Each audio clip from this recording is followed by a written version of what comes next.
Secara musiman, April, Mei, Juni ini memang permintaan terhadap dolarnya tinggi.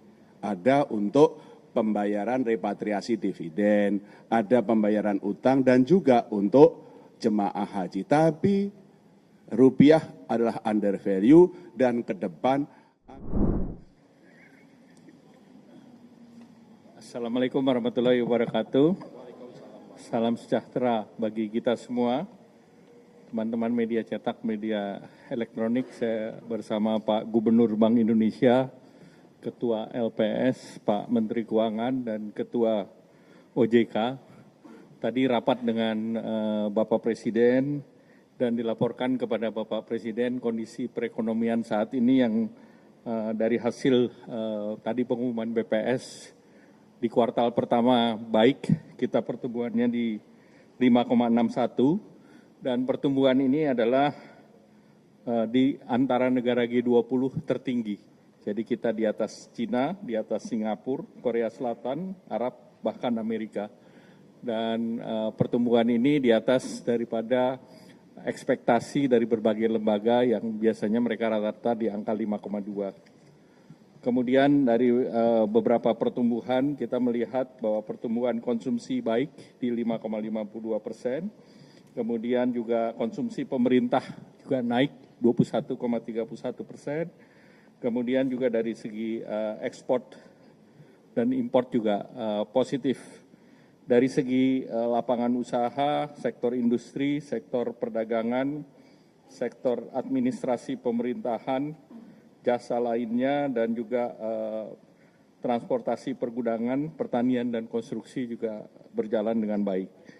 Kalau secara indikator makro, ini inflasi juga berhasil ditekan di 2,42%, turun dari 3,48% di periode yang lalu, di bulan Februari, di bulan Maret, kemudian juga indeks keyakinan konsumen di 122,9, neraca dagang positif untuk 71 bulan di 3,32 biliar, kemudian cadangan devisa per Maret 148, raca pembayaran surplus 6,1 dan realisasi investasi naik 7% menjadi 498,8. Kemudian kredit growth di 9,49%, dana pihak ketiga berarti trust dari masyarakat tinggi 13,55%. Dan kemudian tentu beberapa hal yang menjadi perhatian tentu terkait dengan Bapak Presiden melihat terkait dengan capital outflow, dan capital outflow tadi didalami bahwa disebabkan oleh pasar modal, kedua SBN, dan ketiga dinetralisasi oleh SRBI.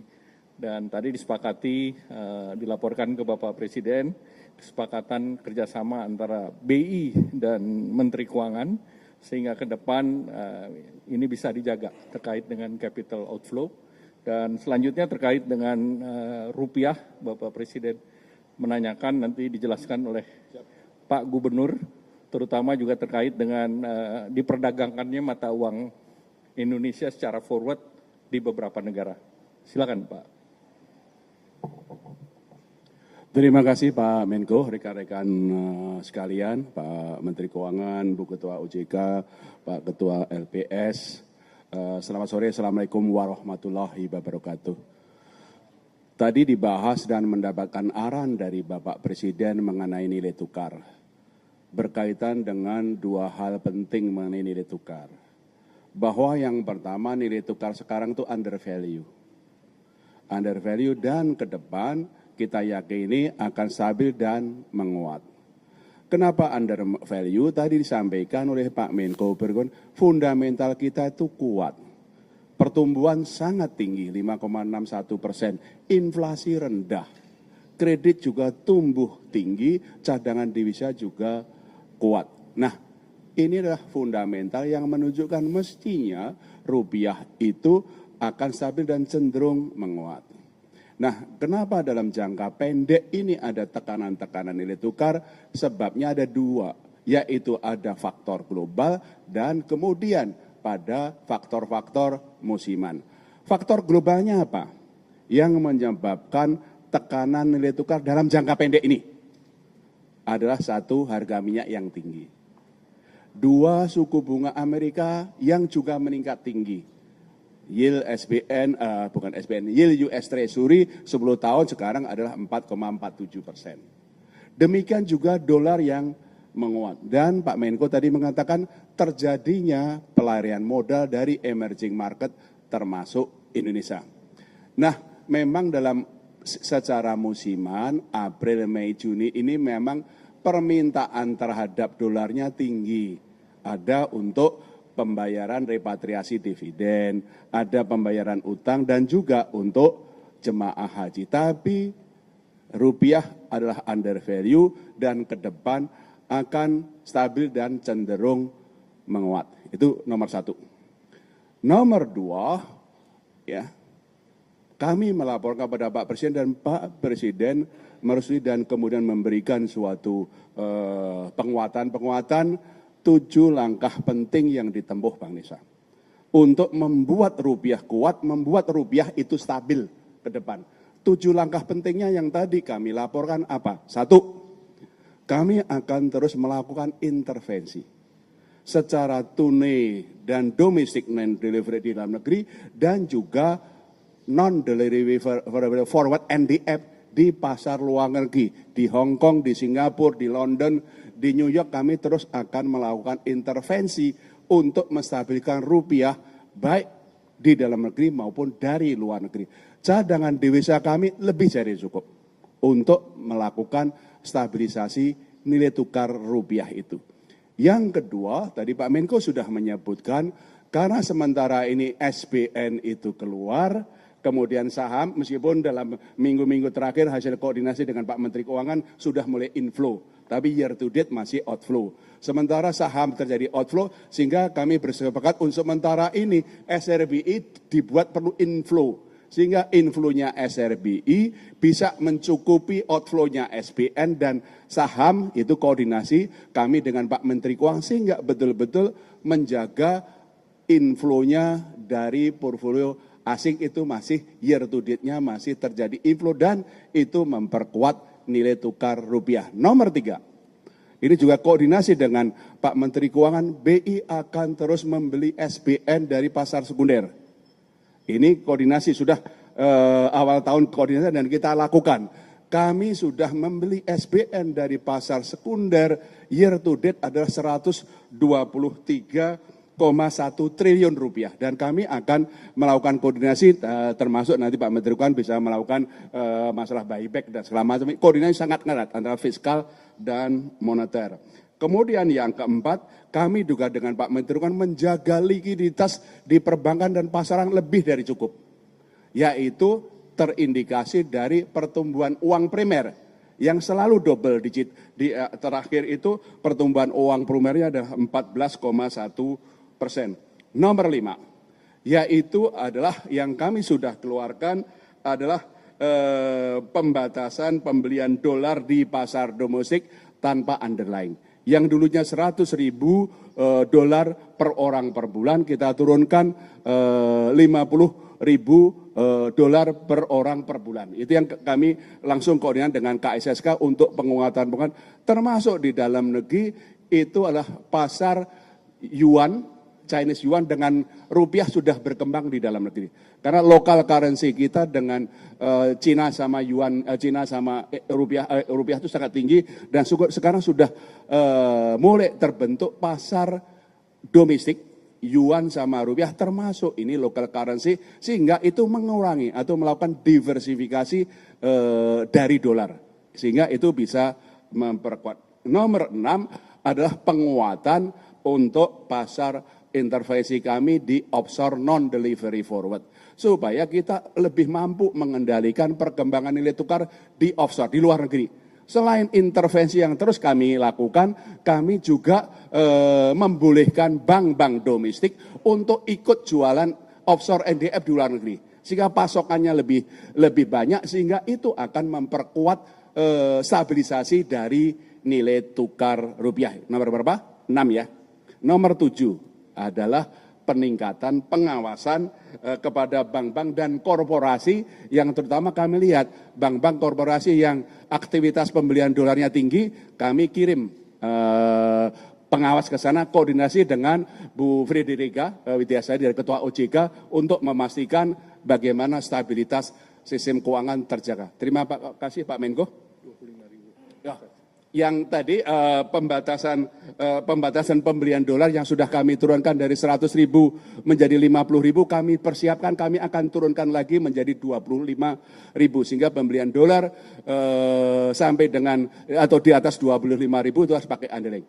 Ya, itu yang kami akan perkuat, ini akan kami perkuat dalam negeri. Pak Menko sudah cukup? Oke, berarti yang lain. Silakan Pak Menteri Keuangan. Terima kasih Pak Menko. Saya sedikit aja, nggak 10 kayak Pak Gub tadi, 2 aja, 10 Pak. 7. Saya 2 aja mungkin. Yang pertama dari angka pertumbuhan ekonomi tadi yang keluar hari ini 5,61 itu kita diskusikan dengan Bapak Presiden bahwa kita memang sudah bisa membalik arah ekonomi. Dulu kan sebelumnya 5,39, sekarang 5,61. Dibanding sebelum-sebelumnya 5 atau di bawah 5 sedikit kan. Jadi ekonomi kita sedang mengalami akselerasi. Itu yang tidak disadari banyak orang sehingga orang agak takut dan keluar dari pasar modal. Kan saya kemarin bilang serok aja. Kalau mereka ikut mesti nanti ke depan akan untung banyak. Tapi jelas ekonomi sedang menuju pertumbuhan ekonomi yang lebih cepat. Dan akan kita jaga untuk triwulan kedua dengan berbagai kebijakan, koordinasi dengan Bank Sentral juga menjaga sistem kondisi likuiditas, dan juga kita akan memberikan stimulus tambahan ya Pak Menko ya ke perekonomian yang nggak lama lagi akan diumumkan, ya mungkin 1 Juni akan mulai jalan. Yang kedua untuk memperkuat nilai tukar, kami juga akan menerbitkan bond dalam Panda Bond di Cina dengan bunga yang lebih rendah sehingga kita tidak tergantung terlalu banyak ke dolar lagi. Jadi diversifikasi kita akan lebih baik lagi ke depan. Jadi prospek kita bagus, teman-teman semua nggak usah takut. Tadi Pak Presiden juga bilang sama saya, suruh sampaikan pesan bahwa uang saya cukup, duitnya banyak, jadi Anda nggak usah takut. Terima kasih Pak.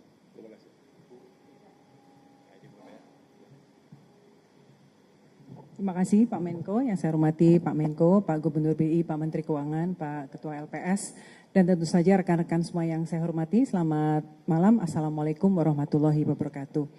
Baik, tadi kami menyampaikan dari forum tadi, pada intinya kalau dari kami menyampaikan mungkin concern dari yang disampaikan oleh Pak Menko tadi terkait dengan pasar modal.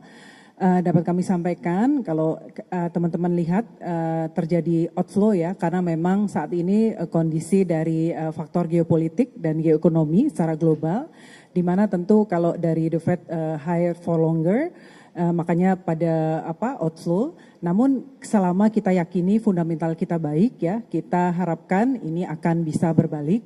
Namun demikian dapat kami sampaikan bahwa setelah market event yaitu yang dicetuskan dari semenjak akhir Januari kemarin dari MSCI, dapat kami sampaikan bahwa seluruh hal-hal yang menjadi concern dari global investor terkait dengan transparansi dari pasar modal Indonesia, di mana data dari 1% pemegang saham sudah kita buka, kemudian granularity dari data dari 9 klasifikasi menjadi 39 sudah kita sampaikan secara sangat granular.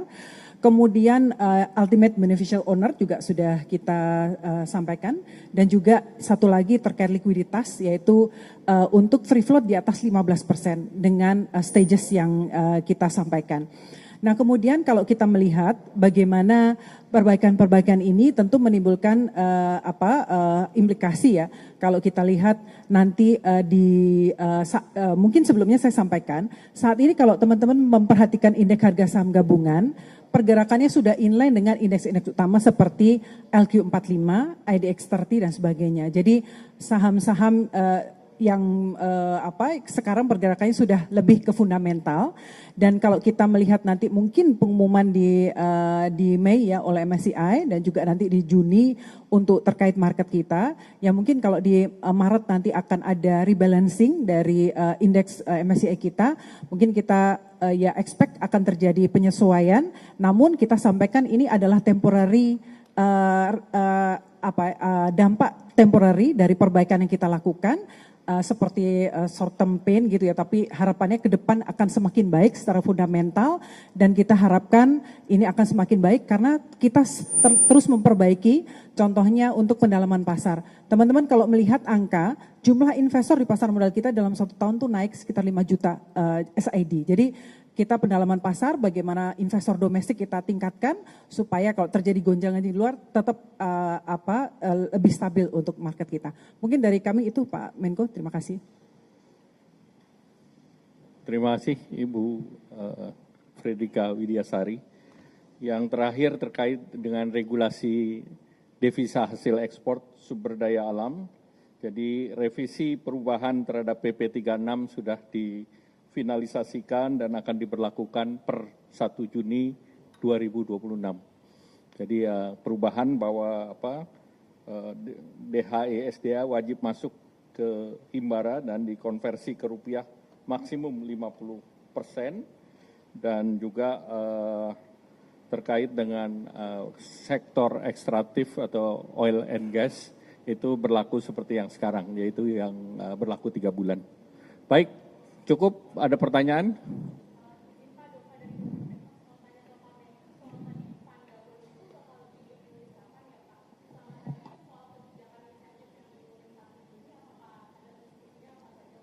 Nanti sesudah matang nanti kita umumkan. Lagi digoreng dulu. Cukup ya?